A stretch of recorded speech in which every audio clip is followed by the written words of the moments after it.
Welcome to another edition of Politics Done Right. Once again, every year now, this is going to be a yearly thing. We're here with the one and only Top 100 talk show in the country, El Senor Rick Smith. How you doing, Rick? I am good, Egberto. Thanks for having me on. Well, you know, it's over.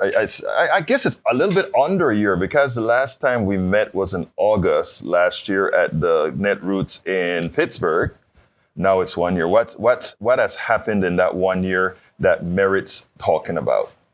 Oh, geez. I mean, what a year we've had. I mean, I'm going to look at the positives. Yes. Because I think, Joe Biden has been doing such a great job. We got that infrastructure bill, you got the IRA, you got stuff that is being done. We're now seeing that money that was passed getting out into communities.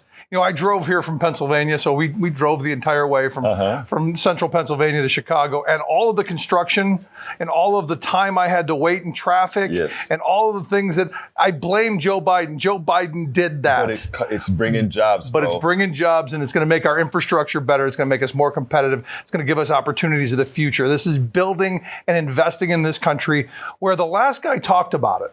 And you know this, Trump talked, it was infrastructure every week. They had such great photos. Yes. My favorite is him with the little truck, with the little hard hat and the shovel.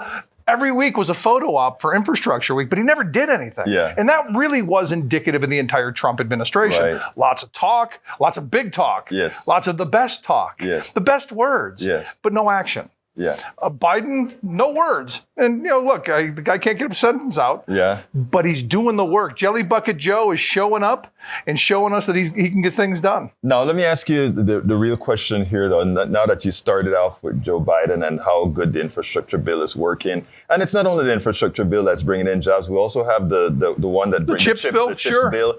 And that's going to make a huge difference but you know what bugs me about that, Rick? Do tell.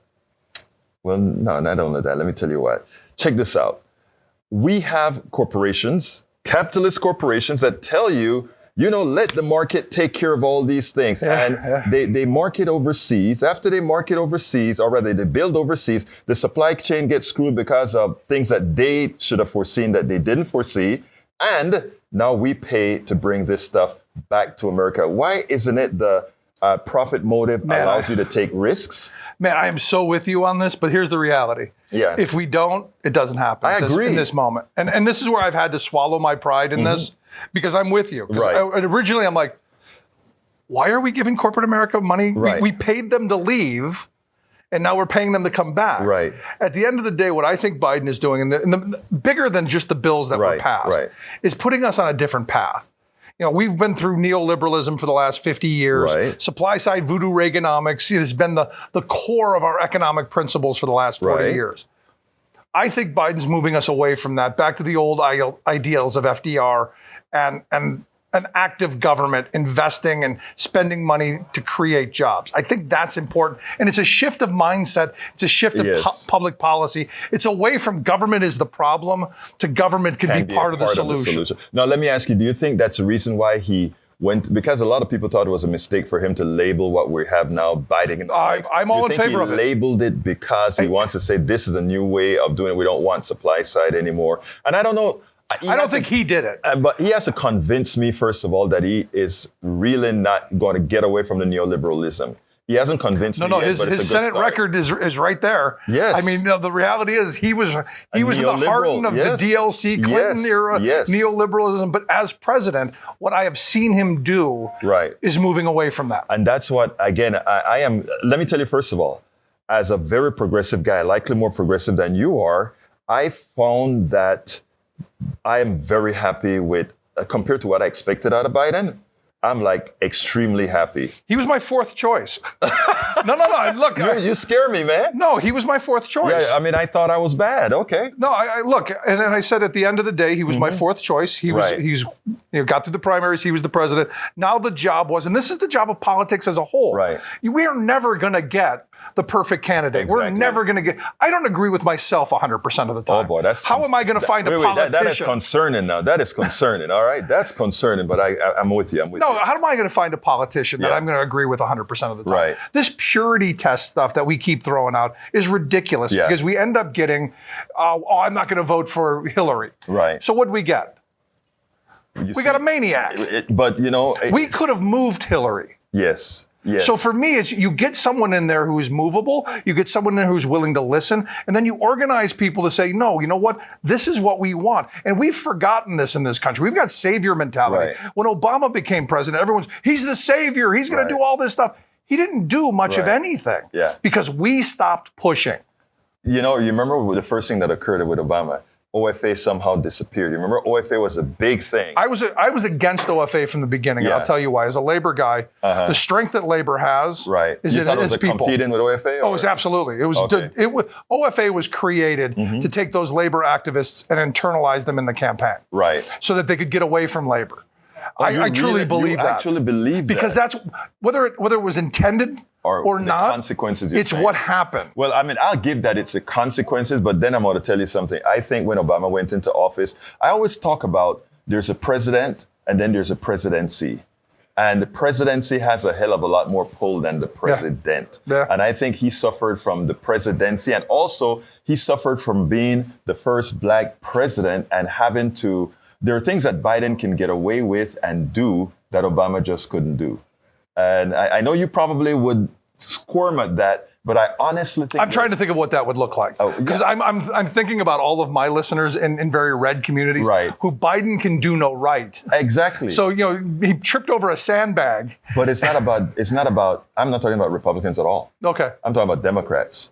I'm talking about Democrats that will give Biden a pass on certain things that wouldn't give Obama a certain pass. We can that's debatable. I don't want to debate that. I mean, but I'm sure it probably is with some. Right. For me, I'm a policy guy.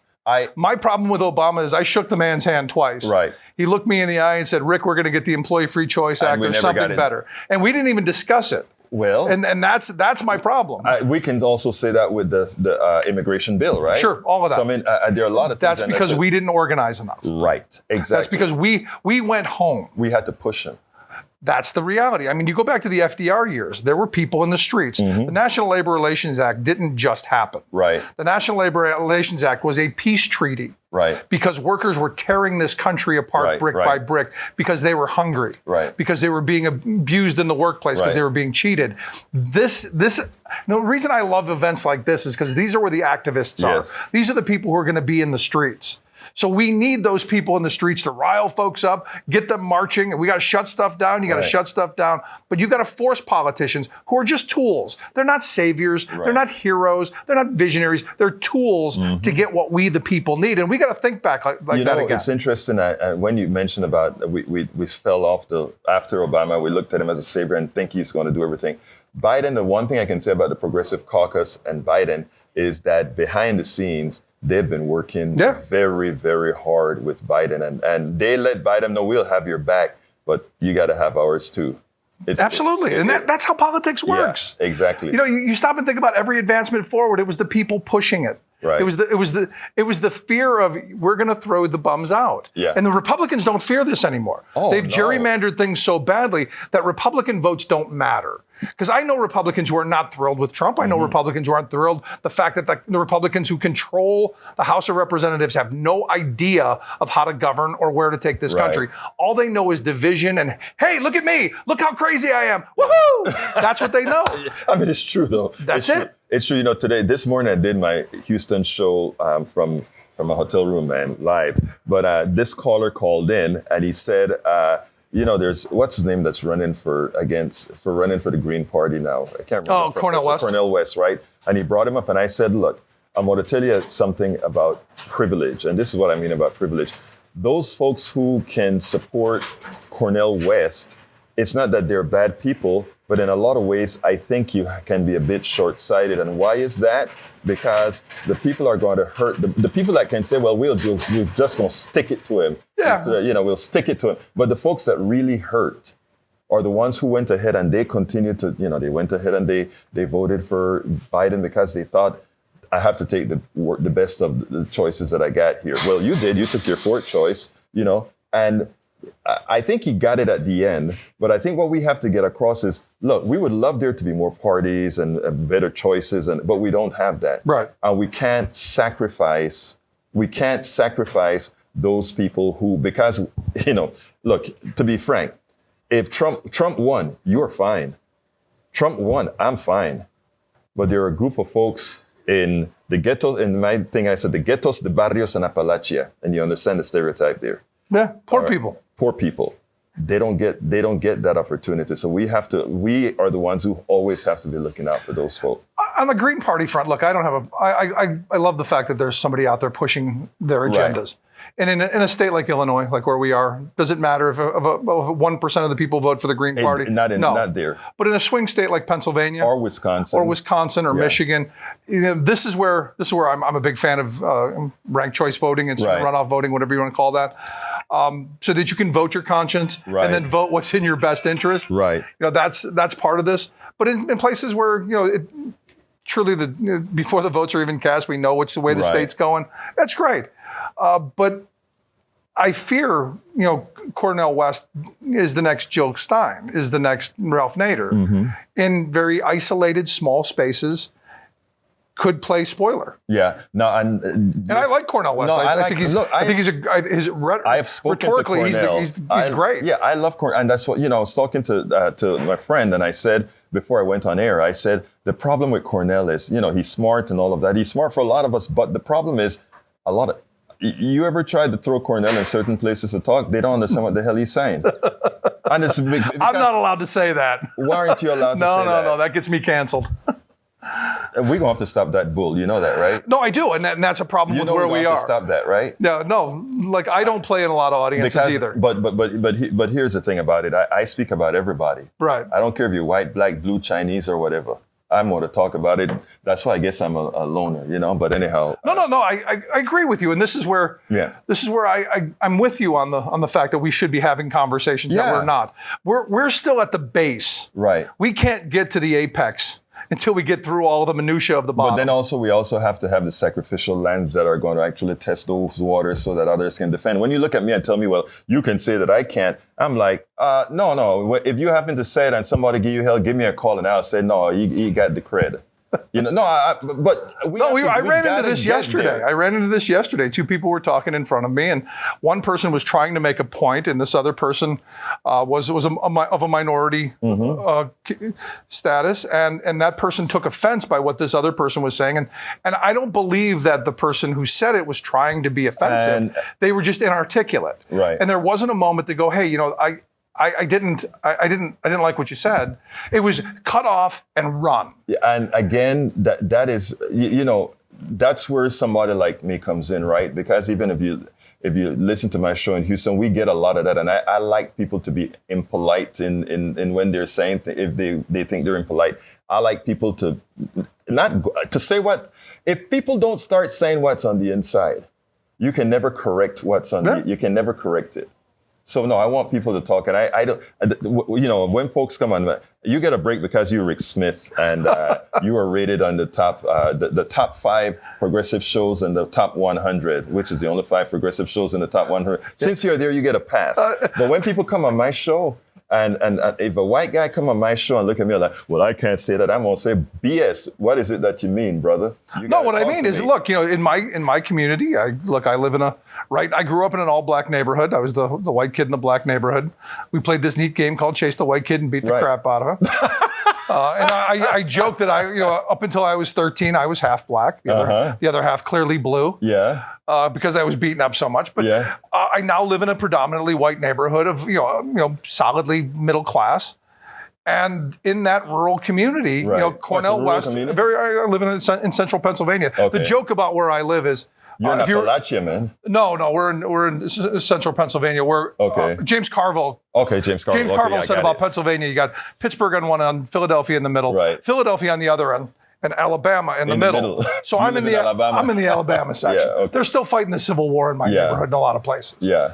Now, what are you doing to solve that? Because you're the guy I started doing this radio show. Okay, good. I started doing a incredibly progressive, labor-focused, diverse program in the middle of central Pennsylvania 18 years ago. Commendations on that, brother. And look, the reality is we have to be able to have these conversations. Yes. And understand, rural America, I don't believe I don't believe that they're outwardly racist. I think that they're painted a lot of that in a lot of ways. And when it's shoved at them, then they recoil and defend. Look, I don't think they mean, there's part of me goes, I don't think they outwardly mean to. I just think it's their environment and the people they surround with. But there's hope there, and I have hope for people. You and I spoke race the first time we spoke, and you had said something that, I thought about later on, because I looked at you and I said, no, race is a social structure and all these things. And I was given the top level thing, and you were trying to say, no, there are people that that kind of stuff doesn't work with. And I still stick with that method. I still think that, and I'm saying that based on my personal experiences and how I reach country folk, rural folk, right? That they after they break the wall as far as being able to talk to me, I break them down, and they sit down and they're like, I think I never thought about it that way. No. Once you presented it, and they don't feel they're being attacked. Right. That's the discussion that you saw with those two, the white chick and the black chick or whatever, whoever it was, right? If I were there, I kind of butt into it. Yeah, I stayed out of that. I know you stayed out. Yeah, that's one of those things. I usually don't. I'm not trying to defend either party. I just try to say, consider this. Right. And it generally works. It was over before I got any. Yeah. I got to know what was going on. Yeah. But you're right, and this is where, I think someone like Cornel West, can be right. A barrier breaker. Right. But I think in a lot of communities, and this is probably going to get me canceled now. Thanks, Egberto. No, it won't. But in a lot of communities, his appearance is going to be something that's going to be that barrier. And we got to get back. Look, my appearance in a lot of places is a barrier. Well, old straight white guy doesn't play in a lot of spaces on the Democratic side. Exactly. And I tell you what an old white guy told me when we went to a Democratic meeting. He looked at me and he said, Egberto, I want to say this. You know me very well. You know who I am. But I can't go up and say that because those black women are going to do X, Y, Z to me. You know what? I looked at him and I said, get your ass up there. And say it. And let me tell you, and I'll have your back. And let me tell you why. Because the problem is, and even if you get flack, I don't want to hear about it, because I get a lot of flack in a lot of places that I go to, and I take it and I keep pushing. Yeah. You do the same damn thing. Take it like a man. Take it like a man. Oh, wait, that's sexist, man. Can't do that. What's wrong? You're sexist. That is, This is old white guy. Yeah. And this is the problem. And this is where, I've talked about this a lot. Yeah. I'm not trying to be sexist. Right. No, but we are to some extent, right? Look, I'm a creature of habit. I'm a creature of where I grew up and the era I grew up in. And I love the fact that we go and we're canceling people from the past who, like somehow we would have been different. Yeah. No, we wouldn't have been. No, we would have fallen in line. And look, we benefit right now from the ability to look backwards. Right. And I tell this to people all the time about critical race theory. Right. I know it's a theory and it's critical and it's about race and we should be afraid and all that. But it's simply history. Yeah. I didn't do it. I wasn't responsible for it. But we should learn from it and go, you know what? They screwed up. Maybe we should learn from it and we not screw up. And that is why it must be. And they call it critical race theory. That is something that's taught in university. But we should be teaching real history. I mean, let's talk about this, because I'd really like to hear what you have to say. I don't think it's wrong for us to get rid of the myth that Christopher Columbus was a great guy. Do you? I want your honest answer. I never thought he was a great guy. Well, I did. I grew up learning that he was a great guy. And I'm from Panama. See, I grew up learning that he was a conqueror. Yeah. So, with a conqueror comes criminality. Yes, he won. The winners write the history.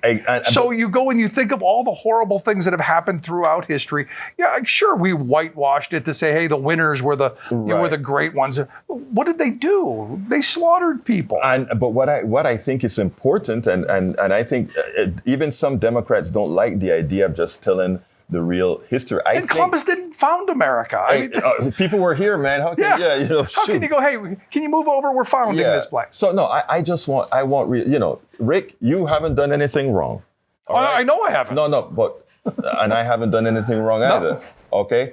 Our ancestors in different places and different things have done it, and we learned that we should as we became more humane, as we became more social, we became that it's not a good thing to do. Yeah, but here's the other part. Yeah. I had an aunt who went back and did our family trees.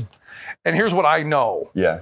I know. Be careful, you may find out you have a little bit of black gene in you. Probably do. We actually do. Yeah. Also, but a lot of Indian. My grandfather's side his mother lived on a reservation. Right. And they got bounced around. But I know no one in our tree owned anyone. Right. Oh, really? Not in this you're country. my friend now then. Okay. No, and so when we talk about slavery, you go, okay, very few people owned people. There are a few people who did really well. Right. I look at Brian Kemp, the governor of Georgia. His family owned some folks. And the Tulsa mayor. Sure. I mean, there's a lot of this stuff where, if we're talking about all of this, maybe we talk about specifics and how to maybe write those in a certain way. Yeah.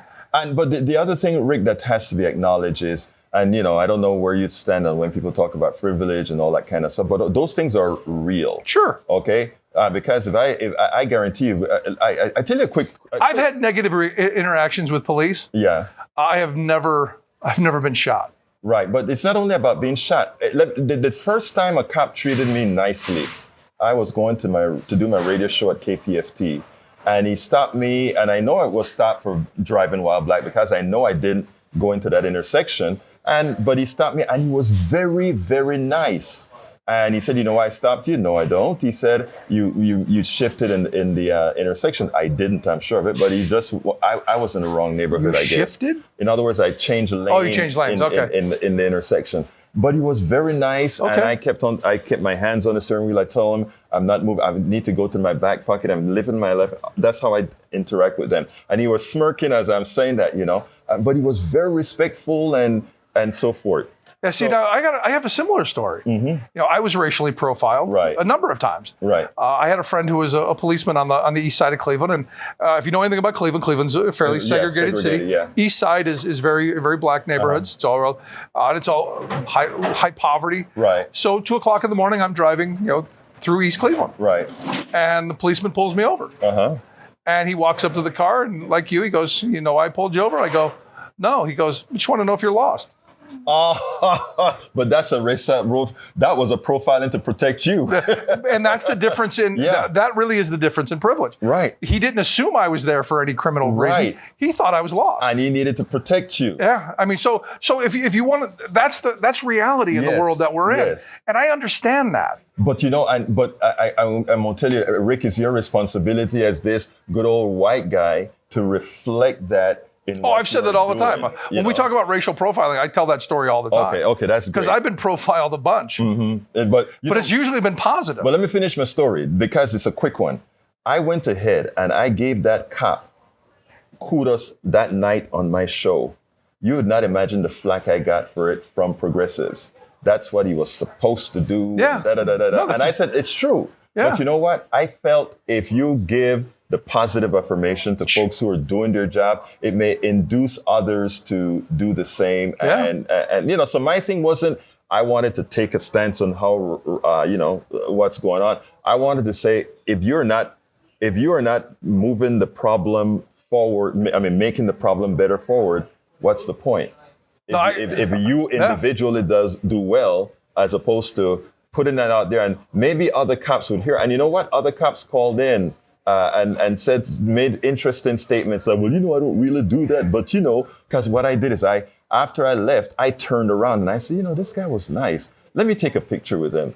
Stupid me. I don't know what I was thinking. This guy could have thought, why is he coming around? And, I looked at him, but I put my hands on and said, hey, man, I want to take a picture with you because, and he did it, So, but the thing about it is, I think we have to change the paradigm. Yep. And the paradigm is not stay in the status quo. You stay in your silo, I stay in my silo, and we do these things. You got to get away from that. And your voice and our voices, that's what it's all there for. No, I remember when the whole defund the police thing came up. And I said, I got to be honest, it's the dumbest thing I've ever heard. Yeah. I support the police. Right. When they're not wrong. Right.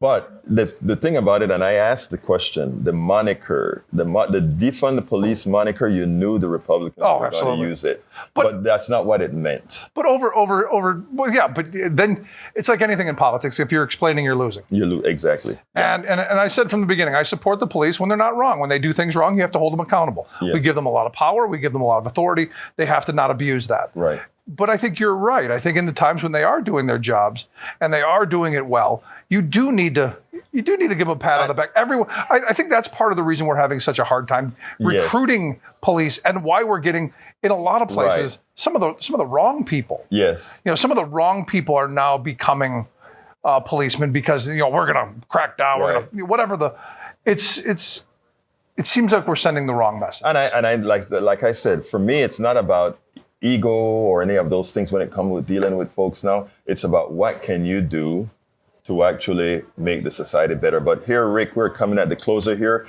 And from the great top 100 guy, I mean, you guys are... You're rubbing that, aren't you? I'm rubbing that in, man. Give me a closer, brother. Look, I think we can make really great strides in the next couple of years. Politically, at the end of the day, it's about us coming together. And I look at this event. There's a lot of energy, a lot of activism here. I'm hoping what comes out of this are people getting back into the streets, talking to friends and neighbors, and bringing us back to the center of the road. We got to get off the sidewalks throwing platitudes and angry talking points at each other. We got to get back into the middle of the road, mix it up, and figure out as a working class, as a society of people who work for a living, how we're going to move forward, how we're going to make this a better place for our kids, and how we're going to make the future something worth inheriting from our children. So for me, that's why I'm here, why I hope this event is successful, and kind of what we're working towards. Rick Smith Show, top 100. Thank you so kindly for being on Politics. Thank you, Egberto. I appreciate it. Absolutely. Thanks so much.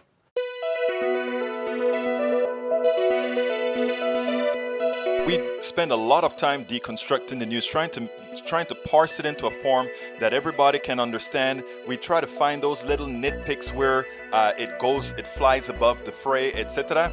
If you really like these videos that we do, I want to ask a big favor. Please go ahead, number 1, subscribe to our channel, and number 2, please join if you can. Thank you so kindly for watching. Keep watching. Please remember to share.